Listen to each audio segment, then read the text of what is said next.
But the reason why I want to talk about, understanding history is because I truly believe that in order for us to know how to best live today or how to predict the future in terms of how we're going to build our societies, is understand what happened in the past. And we think about predictions. Everything that has been predicted, accounted, taken into account what happened in the past, regardless of what it is, science, culture, fiction, whatever. It's always about taking the past, looking at the present, predicting the future. So the Gulag is a book that recounts the evil of Nazi Germany, of Adolf Hitler, and all the terrible things that happened during those times, and figuring out why, and telling you why those things happen and how and the results of it. And I'm saying that it's good to read to understand history, because the history of humankind is because we are not so different from those people. We are capable of evil. And looking at why the evil of the past happened would give us an understanding of how to dissect our current environments to understand what not to do. So I think it's important that students, people look at the past, look at what happened in the past, look at all the mass killings that happened in the past. Why?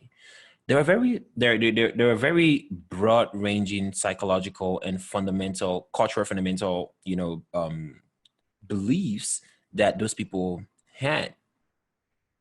And figuring out, how can I not put myself in that situation? Because everyone is capable of evil. You might think you're a good person, but when you think about the gulags and all the Auschwitz, at the camps in Germany, Auschwitz, Auschwitz, and you think about, the prisoners became the guards.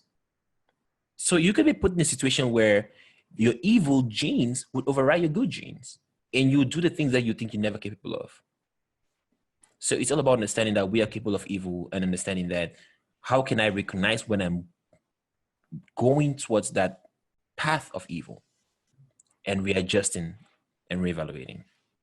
Mm-hmm. Do you ever think that maybe power has a lot to do with Absolutely. when evil genes go over?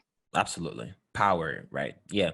It's all about control and power, and you know, I don't want to go into all of that, but yes, power has something to do with it. Survival. And when you look at, I don't wish Darwin. I don't think we should live our life in the Darwinian manner, but Mm-hmm. I believe in evolution, and I believe in the Darwinian theory of evolution.